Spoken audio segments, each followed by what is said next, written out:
ஓம் சாந்தி 16/2/2025 அவ்யக்த பாப்தாதா திருப்புதல் தேதி 2/2/2004. பூர்வஜ் மற்றும் பூஜைக்குரிய ஆத்மா என்ற ஸ்வமானத்திலிருந்து உலகத்தின் ஒவ்வொரு ஆத்மாவிற்கும் பாலனை செய்யுங்கள், ஆசீர்வாதங்கள் கொடுங்கள், ஆசீர்வாதங்களை பெறுங்கள்.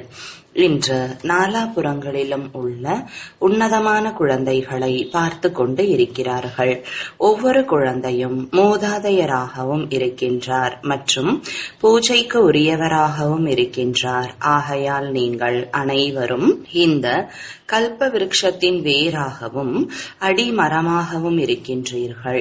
அடிமரத்தின் தொடர்பானது தானாகவே முழு விருட்சத்தின் கிளைகளோடும் இலைகளோடும் உள்ளது. ஆக அனைவரும் தன்னை அப்பேற்பட்ட உன்னத ஆத்மாவாக முழு விருட்சத்தின் மூதாதையர் என புரிந்து இருக்கின்றீர்களா? எவ்வாறு Brahma great great grandfather என்று அழைக்கப்படுகிறாரோ, அவருடைய துணையாகிய நீங்களும் மாஸ்டர் கிரேட் கிராண்ட் ஃபாதர் ஆவீர்கள். பூர்வஜ் ஆத்மாக்களுக்கு எவ்வளவு ஸ்வமானம் உள்ளது? அந்த போதையில் இருக்கின்றீர்களா? முழு உலகத்தின் ஆத்மாக்களில் எந்த ஒரு தர்மத்தின் ஆத்மாக்களாக ஆனாலும் சரி, ஆனால் அனைத்து ஆத்மாக்களுக்கும் அடிமரமாகிய நீங்கள் ஆதாரமூர்த்தியான மூதாதையர் ஆவீர்கள். ஆகையினால் மூதாதையராக இருக்கும் காரணத்தினால் பூஜைக்கு உரியவராகவும் இருக்கின்றீர்கள். பூர்வஜ் மூலமாக ஒவ்வொரு ஆத்மாவிற்கும் தானாகவே சக்தி கிடைத்து கொண்டே இருக்கிறது. மரத்தை பாருங்கள். அடிமரத்தின் மூலம், வேரின் மூலம் கடைசி இலைக்கும் கூட சகாஷ் கிடைத்து கொண்டே இருக்கிறது. பூர்வஜினுடைய காரியம் என்ன? அனைவருக்கும் பாலனை செய்வதுதான் மூதாதையர்களின் காரியம் ஆகும். லௌகீகத்தில் கூட பாருங்கள், மூதாதையர்கள் மூலமே சரீரம் சக்திசாலியாக ஆகுவதற்கான பாலனை ஸ்தூல உணவு படிப்பின் மூலம் சக்தியை நிறைப்பதற்கான பாலனை கிடைக்கிறது. மூதாதையர் ஆத்மாக்களாகிய நீங்கள் தந்தை மூலம் கிடைத்திருக்கும் சக்திகளால் அனைத்து ஆத்மாக்களுக்கும் பாலனை செய்ய வேண்டும். இன்றைய சமயப்படி அனைத்து ஆத்மாக்களுக்கும் சக்திகள் மூலம் செய்யப்படும் பாலனைக்கான அவசியம் உள்ளது. தற்சமயம் ஆத்மாக்களிடத்தில் அமைதியற்ற தன்மை மற்றும் துக்கத்தின் அலைகளின் ஆதிக்கம் உள்ளது என்பதை நீங்கள் அறிந்துள்ளீர்கள். எனவே பூர்வஜ் மற்றும் பூஜைக்கு உரிய ஆத்மாக்களாகிய உங்களுக்கு தன்னுடைய வம்சத்தின் மீது கருணை வருகிறதா? எவ்வாறு எப்பொழுதாவது ஏதாவது விசேஷமான அமைதியற்ற தன்மைக்கான வாயுமண்டலம் ஏற்படுகிறது என்றால் விசேஷமான ரூபத்தில் இராணுவம் அல்லது காவல்துறை எச்சரிக்கையாகிவிடுகிறது. அதுபோன்று தற்சமயத்தின் சூழ்நிலையில் மூதாதையராக நீங்களும் விசேஷ சேவைக்காக தன்னை நிமித்தமானவர் என்று புரிந்து இருக்கிறீர்களா? முழு உலகத்தின் ஆத்மாக்களுக்கும் நிமித்தமானவர். இந்த நினைவு உள்ளதா? முழு உலகத்தின் ஆத்மாக்களுக்கு இன்று உங்களுடைய சக்தி அவசியமாக உள்ளது. இவ்வாறு தன்னை எல்லையற்ற உலகத்தின் பூர்வஜ் ஆத்மா என்று அனுபவம் செய்கிறீர்களா? உலகத்தின் சேவை நினைவிற்கு வருகிறதா? அல்லது தன்னுடைய கிளை நிலையங்களின் சேவைதான் நினைவுக்கு வருகிறதா? இன்று பூர்வஜ் தேவ ஆத்மாக்களாகிய உங்களை ஆத்மாக்கள் அழைத்து கொண்டு இருக்கிறார்கள். ஒவ்வொருவரும் அவரவரின் வெவ்வேறு தேவிகள் மற்றும் தேவதைகளை வாருங்கள், மன்னித்திடுங்கள், கருணை காட்டுங்கள் என்று அழைத்து கொண்டு இருக்கின்றனர். பக்தர்களின் குரல் கேட்கிறதா அல்லது இல்லையா?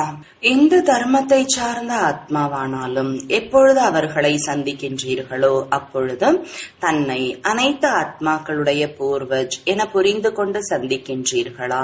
இவர்களும் மூதாதையராகிய நம்முடைய கிளைகளே ஆவார்கள் என்ற அனுபவம் ஏற்படுகிறது. புரிகிறதா? இவர்களுக்கும் சகாஷ் கொடுக்கக்கூடிய பூர்வஜ் நீங்கள். தங்களுடைய விருட்சத்தின் சித்திரத்தை முன்னால் கொண்டு வாருங்கள். உங்களுடைய இடம் எங்கு உள்ளது என்று தன்னை பாருங்கள். வேரிலும் நீங்கள் இருக்கிறீர்கள், அடிமரமாகவும் நீங்கள் உள்ளீர்கள். கூடவே பரம்தாமத்திலும் பாருங்கள். பூர்வஜ் ஆத்மாக்களாகிய உங்களுடைய இடமானது பாபாவிற்கு அருகில் உள்ளது. அறிவீர்கள் அல்லவா? இந்த போதையோடு எந்த ஒரு ஆத்மாவையும் சந்தித்தீர்கள் என்றால் ஒவ்வொரு தர்மத்தின் ஆத்மாவும் உங்களை இவர்கள் நம்முடையவர்கள், என்னுடையவர்கள் இந்த பார்வையில் பார்ப்பார்கள். ஒருவேளை இந்த மூதாதையர் என்ற போதையோடு, நினைவோடு, உள்ளுணர்வோடு, பார்வையோடு சந்திக்கிறீர்கள் என்றால் அவர்களுக்கும் கூட தன்னுடையவர்கள் என்ற உணர்வு ஏற்படும். ஏனென்றால் நீங்கள் அனைவருக்கும் மூதாதையர் ஆவீர்கள், அனைவருக்கும் உரியவர்கள் ஆவீர்கள். இத்தகைய நினைவோடு சேவை செய்வதனால் நம்முடைய மூதாதையர் இத்தகைய நினைவோடு சேவை செய்வதனால் நம்முடைய மூதாதையர் மற்றும் இஷ்ட தேவதைகளாகிய இவர்கள் மீண்டும் நமக்கு கிடைத்து விட்டார்கள் என்று ஒவ்வொரு ஆத்மாவும் அனுபவம் செய்வார்கள். பிறகு பூஜைக்கு உரிய நிலையையும் பாருங்கள். எவ்வளவு பெரிய பூஜை நடக்கிறது. எந்த ஒரு தர்ம ஆத்மா மகாத்மாவிற்கும் தேவி தேவதைகளாகிய உங்களுக்கு சமமாக விதிப்படி பூஜை நடைபெறுவது இல்லை. பூஜைக்கு உரியவர் ஆகின்றனர். ஆனால் உங்களுக்கு நடைபெறுவது போல விதிபூர்வமாக பூஜை நடைபெறுவது இல்லை. புகழையும் பாருங்கள். எந்த அளவு விதிப்படி கீர்த்தனை பாடுகிறார்கள், ஆரத்தி காண்பிக்கிறார்கள். அப்பேற்பட்ட பூஜைக்கு உரியவராக மூதாதையராகிய நீங்கள்தான் ஆகின்றீர்கள். தன்னை இவ்வாறு புரிந்துள்ளீர்களா? இத்தகைய போதை உள்ளதா? நாம் பூர்வஜாத்மாக்கள், இந்த போதை உள்ளது, இந்த நினைவு உள்ளது என்று யார் புரிந்து இருக்கின்றீர்களோ அவர்கள் கை உயர்த்துங்கள். உள்ளதா? உள்ளது என்பதற்கு கையை உயர்த்தினீர்கள், மிகவும் நல்லது. இப்பொழுது மற்றொரு கேள்வி என்ன வருகிறது? எப்பொழுதும் உள்ளதா? பாப்தாதா அனைத்து குழந்தைகளையும் ஒவ்வொரு பிராப்தியிலும் அழிவற்ற நிலையில் இருப்பதை பார்க்க விரும்புகிறார்கள், அவ்வப்போது அல்ல. ஏன்? மிகவும் சாமர்த்தியமாக பதிலளிக்கிறார்கள். என்ன கூறுகிறார்கள்? இருக்கின்றோம், நன்றாக இருக்கின்றோம், பிறகு கொஞ்சம் அவ்வப்பொழுது இருக்கின்றோம் என்று மெதுவாக கூறுகின்றார்கள். பாருங்கள், தந்தையும் அழிவற்றவர், ஆத்மாக்களாகிய நீங்களும் அழிவற்றவர்கள் அல்லவா?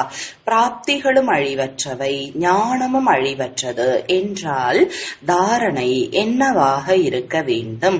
அழிவற்றதாக இருக்க வேண்டுமா அல்லது அவ்வப்போது இருக்க வேண்டுமா?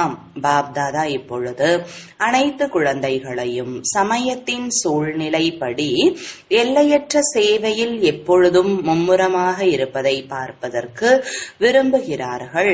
ஏனென்றால் சேவையில் மும்முரமாக இருப்பதன் காரணத்தினால் அநேக விதமான கலகங்களிலிருந்து தப்பித்து விடுகிறீர்கள். ஆனால் எப்பொழுதெல்லாம் சேவை செய்கிறீர்களோ, திட்டம் தீட்டுகின்றீர்களோ, திட்டப்படி நடைமுறையில் செயல்படுகின்றீர்களோ, அப்பொழுதெல்லாம் வெற்றியும் அடைகிறீர்கள்.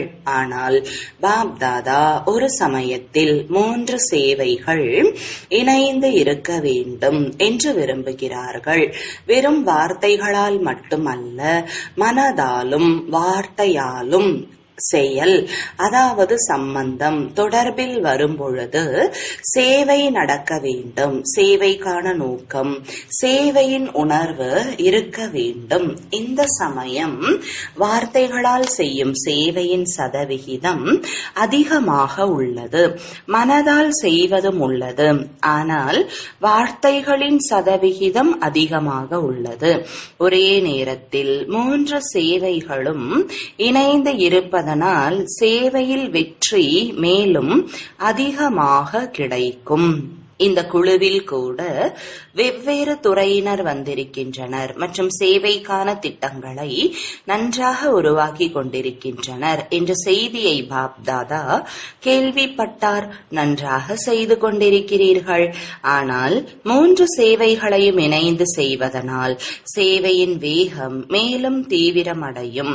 நாலாபுறங்களில் இருந்தும் குழந்தைகள் வந்து சேர்ந்து விட்டார்கள். இதை பார்த்து பாப்தாதாவிற்கும் மகிழ்ச்சி ஏற்படுகிறது.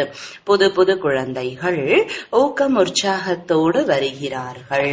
இப்பொழுது பாப்தாதா அனைத்து குழந்தைகளையும் எப்பொழுதும் தடையற்ற சொரூபத்தில் பார்க்க விரும்புகிறார். ஏன்?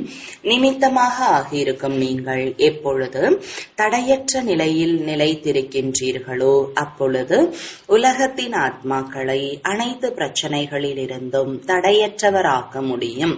இதற்காக விசேஷமாக 2 விஷயங்களுக்கு அடிக்கோடு இடுங்கள் செய்கிறீர்கள். ஆனால் இன்னும் அடிக்கோடு இடுங்கள். ஒன்று, ஒவ்வொரு ஆத்மாவையும் தன்னுடைய ஆன்மீக பார்வையோடு பாருங்கள்.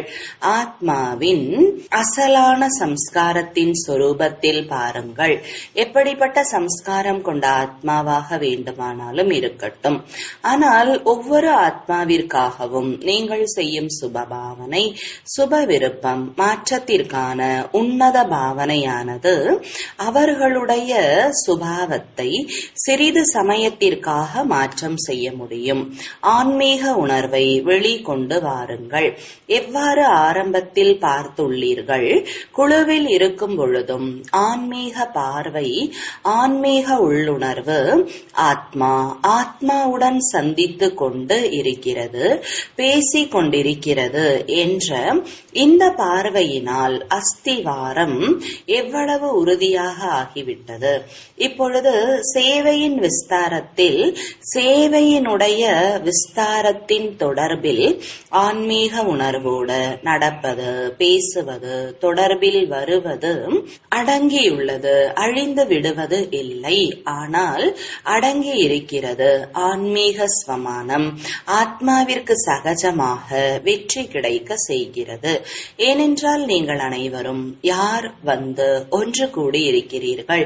கல்பத்திற்கு முன்பு வந்த அதே தேவ ஆத்மாக்கள், பிராமண ஆத்மாக்கள் ஒன்றிணைந்து இருக்கிறீர்கள்.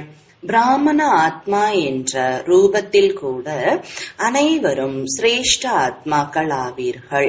தேவ ஆத்மாக்கள் என்ற கணக்கிலும் கூட உன்னதமான ஆத்மாக்கள் ஆவீர்கள். இதே சொரூபத்தில் இருந்து சம்பந்தம் தொடர்பில் வாருங்கள். தேவ ஆத்மாவாகிய பிராமண ஆத்மாவாகிய என்னுடைய சிரேஷ்ட காரியம், சிரேஷ்ட சேவை என்ன என்பதை ஒவ்வொரு சமயமும் சோதனை செய்யுங்கள். ஆசீர்வாதங்கள் கொடுப்பது மற்றும் ஆசீர்வாதங்கள் பெறுவது உங்களுடைய ஜட சித்திரம் என்ன சேவை செய்கிறது. எப்படிப்பட்ட ஆத்மாவாக ஆனாலும் ஆசீர்வாதங்கள் பெற செல்கிறார்கள், ஆசீர்வாதங்கள் பெற்றுக்கொண்டு வருகிறார்கள். மேலும் யாராவது ஒருவேளை முயற்சியில் உழைப்பு உள்ளது என்று நினைக்கிறீர்கள் என்றால் முழு நாளும் பார்வை, உள்ளுணர்வு, சொல், பாவனை ஆகிய அனைத்தின் மூலமும் ஆசீர்வாதங்களை கொடுப்பது, ஆசீர்வாதங்களை பெறுவது அனைத்தையும் விட எளிய முயற்சி ஆகும். மகாதானி என்பது உங்களுடைய டைட்டில் மற்றும் வரதானம். சேவை செய்யும் பொழுது, காரியத்தில் சம்பந்தம் தொடர்பில் வரும் பொழுது இந்த காரியத்தை மட்டும் செய்யுங்கள். ஆசீர்வாதங்கள் கொடுங்கள் மற்றும் ஆசீர்வாதங்கள் பெறுங்கள். இது கடினமா என்ன அல்லது சுலபமா? யார் சுலபமானது என்று நினைக்கிறீர்களோ அவர்கள் கை உயர்த்துங்கள். யாராவது உங்களை எதிர்த்தார்கள் என்றால் அப்பொழுதும் ஆசீர்வாதம் கொடுப்பீர்களா? இந்த அளவு ஆசீர்வாதங்களின் ஸ்டாக் உங்களிடம் உள்ளதாம். எதிர்ப்பு வரும். ஏனென்றால் எதிர்ப்புதான் உயர்ந்த பதவி வரை கொண்டு சேர்க்கிறது. பாருங்கள், அனைவரையும் விட அதிகமான எதிர்ப்பு பிரம்மா பாபாவிற்கு கிடைத்தது அல்லவா? ஆனால் நம்பர் 1 பதவியை அடைந்தது யார்? பிரம்மா அடைந்தார் அல்லவா? என்ன வேண்டுமானாலும் நடக்கட்டும். ஆனால் நான் பிரம்மா பாபாவிற்கு சமமாக ஆசீர்வாதங்களை கொடுக்க வேண்டும். பிரம்மா பாபாவிற்கு முன்னால் வீணானவற்றை பேசுபவர்கள், வீணானவற்றை செய்பவர்கள் இல்லாமல் இருந்தார்களா என்ன? ஆனால் பிரம்மா பாபா ஆசீர்வாதங்களை கொடுத்தார், ஆசீர்வாதங்களை பெற்றார், கரைக்கும் சக்தியை கொண்டிருந்தார், குழந்தையாவார், மாறிவிடுவார். இது போலவே நீங்கள் கூட இவர் கல்பத்திற்கு முன்பு வந்த நம்முடைய குடும்பத்தை சார்ந்தவர், பிராமண குடும்பத்தை சார்ந்தவர் என்ற இந்த உள்ளுணர்வு பார்வையை கொண்டிருங்கள். நான் மாறி இவர்களையும் மாற்ற வேண்டும். இவர்கள் மாறினால் நான் மாறுவேன் என்று இல்லை. நான் மாறி மாற்ற வேண்டும், என்னுடைய பொறுப்பு ஆகும். அப்பொழுதே ஆசீர்வாதம் வெளிப்படும் மற்றும் ஆசீர்வாதம் கிடைக்கும். இப்பொழுது சமயம் மாற்றத்தை நோக்கி விரைவாக சென்று கொண்டிருக்கிறது, மிக வேகமாக சென்று கொண்டிருக்கிறது. ஆத்மாக்களாகிய நீங்கள் சுய மாற்றத்தின் மூலம் அனைவருடைய மாற்றத்திற்கு ஆதாரமூர்த்தி ஆகுங்கள். நீங்களும் உலகத்தின் ஆதாரமூர்த்தி, மீட்கக்கூடியவர்கள் ஆவீர்கள். நான் நிமித்தமாக வேண்டும் என்று ஒவ்வொருவரும் லட்சியம் கொள்ளுங்கள். 3 விஷயங்கள் மட்டும் தனக்குள் எண்ணத்தின் அளவில் கூட வரக்கூடாது. இந்த மாற்றத்தை செய்யுங்கள். 1 பரசிந்தனை, 2வது பிறரை பார்ப்பது, சுயத்தை பார்ப்பதற்கு பதிலாக பிறரை பார்க்க கூடாது. 3வது பிறருடைய வழிப்படி நடப்பது, தீய தொடர்பு. சிரேஷ்ட தொடர்பு வைத்திடுங்கள். ஏனென்றால் தீய தொடர்பு மிகவும் நஷ்டத்தை ஏற்படுத்துகிறது. எனவே பாப்தாதா கூறினார், 1 பிறருக்கு உதவக்கூடியவர் ஆகுங்கள், பர உபகாரி. மேலும் இந்த 3 பர அதாவது பிற என்பதை துண்டித்து விடுங்கள். பிறரை பார்ப்பது, பிறவற்றை பற்றி யோசிப்பது, பிறரது வழிப்படி நடப்பது, அதாவது தீய தொடர்பு, பிறருடைய தவறான தொடர்பு. இவற்றை விட்டு பர உபகாரி, பிறருக்கு உதவி செய்யக்கூடியவர் ஆகுங்கள். அப்பொழுதுதான் ஆசீர்வாதங்கள் கிடைக்கும். ஆசீர்வாதங்களை கொடுப்பீர்கள். ஒருவர் என்ன வேண்டுமானாலும் கொடுக்கட்டும், ஆனால் நீங்கள் ஆசீர்வாதங்களை கொடுங்கள். இவ்வளவு தைரியம் உள்ளதா? இருக்கிறதா தைரியம்? ஒருவேளை ஒருவர் என்ன வேண்டுமானாலும் கொடுக்கட்டும், நான் ஆசீர்வாதம் கொடுக்க வேண்டும் என்று குழந்தைகளாகிய நீங்கள் அனைவரும் தைரியம் வைத்தீர்கள் என்றால், பாப் தாதா இந்த வருடம் உங்களுக்கு தைரியம், ஊக்கம் இருக்கும் காரணத்திற்காக அதிகப்படியான உதவி செய்வார்கள் என்று பாப் தாதா நாலா பக்கங்களிலும் உள்ள அனைத்து கிளை நிலையங்களை சார்ந்த குழந்தைகளுக்கு கூறுகிறார். அதிகப்படியான உதவி செய்வார்கள். ஆனால் ஆசீர்வாதங்கள் கொடுத்தீர்கள் என்றால் மட்டுமே கலப்படம் செய்யக்கூடாது. பாப் தாதாவிடமோ முழு பதிவேடும் வருகிறது அல்லவா? எண்ணத்தில் கூட வேறு எதுவும் வரக்கூடாது. தைரியம் உள்ளதா? உள்ளது என்றால் கைகளை உயர்த்துங்கள். செய்தாக வேண்டும். கை மட்டும் உயர்த்தக்கூடாது, செய்தாக வேண்டும். செய்வீர்களா? மதுவனத்தில் உள்ளவர்கள், ஆசிரியர்கள் செய்வீர்களா? நல்லது. அதிகமான மதிப்பெண்களை பெறுவீர்களா? வாழ்த்துக்கள். ஏன்? பாப் தாதாவிடம் அட்வான்ஸ் பார்ட்டியினர் அடிக்கடி வருகின்றனர். எங்களுக்கோ அட்வான்ஸ் பார்ட்டியின் பாகத்தை கொடுத்தீர்கள், அதை நடித்துக் கொண்டு இருக்கிறோம். எங்களுடன் இருந்தவர்கள் ஏன் அட்வான்ஸ் நிலையை உருவாக்குவது இல்லை என்று அவர்கள் கேட்கிறார்கள். இப்பொழுது என்ன பதில் கொடுக்கட்டும்? அட்வான்ஸ் நிலை மற்றும் அட்வான்ஸ் பார்ட்டியினுடைய பாகம் எப்பொழுது இரண்டும் இணைகிறதோ அப்பொழுதே முடிவு ஏற்படும். அவர்கள் கேட்கிறார்கள், என்ன பதில் சொல்லட்டும்? எத்தனை வருடத்தில் ஆவீர்கள்? அனைத்தையும் கொண்டாடி விட்டீர்கள். வெள்ளி விழா, பொன் விழா, வைர விழா ஆகிய அனைத்தையும் கொண்டாடி விட்டீர்கள். இப்பொழுது அட்வான்ஸ் நிலையின் விழாவை கொண்டாடுங்கள். இதற்கான தேதியை குறித்திடுங்கள். பாண்டவர்கள் கூறுங்கள், இதற்கான தேதி குறிக்கலாமா? முதல் வரிசையில் உள்ளவர்கள் சொல்லுங்கள், தேதி குறிக்கப்படுமா அல்லது திடீரென்று நடக்குமா? என்ன ஆகும்? திடீரென்று நடக்குமா அல்லது நடந்து விடுமா? சொல்லுங்கள், ஏதாவது சொல்லுங்கள். யோசித்துக் கொண்டு இருக்கிறீர்களா என்ன? நிர்வயர் சகோதரிடம் கேட்டுக்கொண்டு இருக்கின்றீர்களா? விழா நடக்குமா அல்லது திடீரென்று நடக்குமா? நீங்கள் தாதியிடம் கேட்டுக்கொண்டு இருக்கின்றீர்களா? தாதி ஏதாவது பேசட்டும் என்று சகோதரர் தாதியை பார்த்து கொண்டிருக்கிறார். நீங்கள் சொல்லுங்கள் சொல்லுங்கள் என்று ரமேஷ் சகோதரரிடம் கேட்கிறோம். இறுதி என்றால் எப்பொழுது? நீங்கள் தேதி சொல்லுங்கள், அந்த தேதிக்குள் செய்து விடுவோம் பாபா. நல்லது பாப் தாதா ஒரு வருடத்திற்கான அதிகப்படியான தேதியை கொடுக்கிறார்கள். தைரியத்திற்கான அதிகப்படியான உதவி கிடைக்கும். இதை செய்ய முடியும் தானே? இதை செய்து காட்டுங்கள். பிறகு தந்தை தேதி குறிப்பார். உங்களுடைய வழிகாட்டல் வேண்டும். அதன்படி 2004ஆம் ஆண்டை கொண்டாடுவோம்.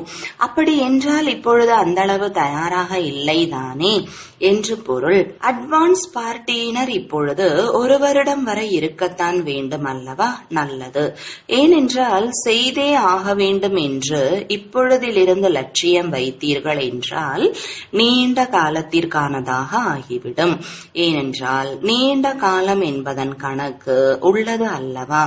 ஒருவேளை இறுதியில் செய்தீர்கள் என்றால் நீண்ட காலம் என்பதற்கான கணக்கு சரியாக இருக்காது. ஆகையால் இப்பொழுதிலிருந்தே கவனம் வைப்பது நல்லது. இப்பொழுது ஆன்மீக ட்ரில் நினைவு இருக்கிறதா? ஒரு நொடியில் தன்னுடைய பூர்வஜ் நிலைக்கு வந்து பரம்தாம நிவாசியான தந்தையுடன் இணைந்து லைட் ஹவுஸ் ஆகி உலகிற்கு ஒளி கொடுக்க முடியுமா? நாலாபுறங்களிலும் கேட்டுக்கொண்டும் பார்த்து கொண்டும் இருக்கக்கூடிய உள்நாட்டினர் வெளிநாட்டினர் ஒரு நொடியில் லைட் ஹவுஸ் ஆகி உலகத்தினுடைய நாலாபுறங்களிலும் உள்ள அனைத்து ஆத்மாக்களுக்கும் ஒளி கொடுங்கள், சகாஷ் கொடுங்கள், சக்திகளை கொடுங்கள். நல்லது. நாலாபுறங்களிலும் உள்ள உலகத்தின் மூதாதையர் மற்றும் பூஜைக்கு உரிய ஆத்மாக்களுக்கு எப்பொழுதும் வள்ளலாகி அனைவருக்கும் ஆசீர்வாதங்கள் கொடுக்கக்கூடிய மகாதானி ஆத்மாக்களுக்கு எப்பொழுதும் உறுதித்தன்மை மூலம் சுய மாற்றத்தால் அனைவரையும் மாற்றம் செய்யக்கூடிய உலகை மாற்றும் ஆத்மாக்களுக்கு எப்பொழுதும் லைட் ஹவுஸ் ஆகி அனைத்து ஆத்மாக்களுக்கும் ஒளி கொடுக்கக்கூடிய நெருக்கமான ஆத்மாக்களுக்கு பாப் தாதாவினுடைய அன்பு நினைவுகள் மற்றும் உள்ளத்தின் ஆசீர்வாதங்களோடு வணக்கங்கள். ஆன்மீக தந்தைக்கு ஆன்மீக குழந்தைகளின் அன்பு நினைவுகளும் வணக்கங்களும் தாதிஜி தாதி ஜானகிஜி அவர்களுடன் நன்றாக உள்ளது. 2 தாதிகளும் மிகவும் நன்றாக பாலனை செய்து கொண்டு இருக்கிறீர்கள். நல்ல பாலனை கிடைத்து கொண்டு இருக்கிறது அல்லவா? மிக நல்லது. சேவைக்கு நிமித்தமாக இருக்கிறீர்கள். உங்கள் அனைவருக்கும் கூட தாதிகளை பார்த்து மகிழ்ச்சி ஏற்படுகிறது. மகிழ்ச்சி ஏற்படுகிறது அல்லவா? பொறுப்பின் சுகம் கூட கிடைக்கிறது. அனைவருடைய ஆசீர்வாதங்கள் எவ்வளவு கிடைக்கின்றன? அனைவருக்கும் மகிழ்ச்சி ஏற்படுகிறது. 2 தாதிகளும் பாப் தாதாவை அணைத்துக் கொள்கின்றனர். எவ்வாறு இதை பார்த்து மகிழ்ச்சி ஏற்படுகிறதோ அதுபோல இவர்களை போல ஆகிவிட்டால் எவ்வளவு மகிழ்ச்சி ஏற்படும்? ஏனென்றால் பாப் தாதா பொறுப்பானவர் ஆக்கி இருக்கின்றார்கள் என்றால் ஏதாவது விசேஷ தன்மை உள்ளது அல்லவா? பாப் தாதா பொறுப்பானவர் ஆக்கி இருக்கின்றார்கள் என்றால் ஏதாவது சிறப்பு தன்மை உள்ளது. ஆகையினாலேயே நிமித்தமாக்கி இருக்கிறார்கள். மேலும் அதே விசேஷ தன்மைகள் உங்கள் ஒவ்வொருவருக்குள்ளும் வந்துவிட்டால் என்ன ஆகும்? நம்முடைய ராஜ்யம் வந்துவிடும். பாப் தாதா என்ன தேதி கூறினார்களோ அது வந்துவிடும். தேதி குறிக்க வேண்டும் என்பது இப்பொழுது நினைவு உள்ளது அல்லவா? நான் நான் செய்ய வேண்டும் என்று ஒவ்வொருவரும் நினைக்க வேண்டும். எனவே அனைவரும் நிமித்தமாகிவிட்டீர்கள் என்றால் உலகம் புதியதாக படைக்கப்பட்டுவிடும். நிமித்த உணர்வு இது குணங்களின் சுரங்கம் ஆகும். ஒவ்வொரு நேரமும் நிமித்த உணர்வு மட்டும் வந்துவிட்டால் மற்ற அனைத்து குணங்களும் சகஜமாக வந்துவிடும். ஏனென்றால் நிமித்த உணர்வில் நான் என்பது இருக்காது. மேலும் நான் என்பதுதான் கலகத்தில் கொண்டு வருகிறது. நிமித்தம் ஆகுவதனால் எனது என்பதும் அழிந்து போகிறது. உனது என்பது வந்துவிடுகிறது. சகஜ யோகி ஆகிவிடுகின்றீர்கள். அனைவருக்கும் தாதிகள் மீது அன்பு உள்ளது. பாப் தாதாவின் மீது அன்பு உள்ளது. அன்பிற்கான கைமாறு விசேஷ தன்மைகளை சமமாக ஆக்க வேண்டும். இப்படி லட்சியம் வைத்திடுங்கள். விசேஷ தன்மைகளை சமமாக ஆக்க வேண்டும். யாரிடமும் ஏதாவது சிறப்பு தன்மைகளை பாருங்கள். சிறப்பு தன்மைகளை பின்பற்றுங்கள். ஆத்மாவை பின்பற்றும் போது இரண்டுமே தென்படும். விசேஷ தன்மையை பாருங்கள் மற்றும் அதில் சமமாகுங்கள். நல்லது. வரதானம். நம்பிக்கையின் துண்டிக்கப்படாத ரேகையின் மூலம் நம்பர் 1 பாக்கியத்தை உருவாக்கக்கூடிய வெற்றியின் திலகமுடையவர் ஆகுக. விளக்கம். யார் நம்பிக்கை புத்தியுடைய குழந்தைகளோ அவர்கள் ஒருபோதும் எப்படி மற்றும் அப்படி என்பதன் விஸ்தாரத்தில் செல்ல மாட்டார்கள். அவர்களுடைய நம்பிக்கையின் துண்டிக்கப்படாத ரேகை மற்ற ஆத்மாக்களுக்கும் தெளிவாக தென்படும். அவர்களுடைய நம்பிக்கையின் ரேகையின் கோடு இடையிடையில் துண்டிக்கப்படாமல் இருக்கும். அப்படிப்பட்ட ரேகையை உடையவர்களின் நெற்றியில் எப்பொழுதும் வெற்றி திலகம் தெரியும். அவர்கள் பிறந்ததுமே சேவைக்கான பொறுப்பின் கிரீடத்தை அணிந்தவர்களாக இருப்பார்கள். எப்பொழுதும் ஞான ரத்தினங்களோடு விளையாடுபவர்களாக இருப்பார்கள். எப்பொழுதும் நினைவு மற்றும் மகிழ்ச்சி என்ற ஊஞ்சலில் ஆடிக்கொண்டே வாழ்க்கையை வாழ்பவர்களாக இருப்பார்கள். இதுவே நம்பர் 1 பாக்கியத்தின் ரேகை. ஸ்லோகன். புத்தி என்ற கம்ப்யூட்டரில் முற்றுப்புள்ளியின் குறியீடு வருவது என்றால் மகிழ்ச்சியான உள்ளமுடையவராக இருப்பது. அவ்யக்த குறிப்பு. ஏகாந்த பிரியராகுங்கள். ஒற்றுமை மற்றும் ஒருமுகத்தன்மையை தனதாக்குங்கள். யாருக்கு அநேக பக்கத்திலிருந்து புத்தியின் தொடர்பு துண்டிக்கப்பட்டு இருக்குமோ மற்றும் ஒருவருக்கு மட்டும் அன்பானவராக இருப்பாரோ அவரே ஏகாந்த பிரியராக இருப்பார். ஒருவருக்கு பிரியமானவராக இருக்கும் காரணத்தினால் ஒருவருடைய நினைவு இருக்க முடிகிறது. அநேகருக்கு பிரியமானவராக ஆகும் காரணத்தினால் ஒருவருடைய நினைவில் இருக்க முடியாது. அநேக பக்கத்தில் இருந்து புத்தியின் நினைவு துண்டிக்கப்பட்டு இருக்க வேண்டும். ஒரு பக்கம் இணைந்து இருக்க வேண்டும். அதாவது ஒருவரை தவிர வேறு யாரும் இல்லை.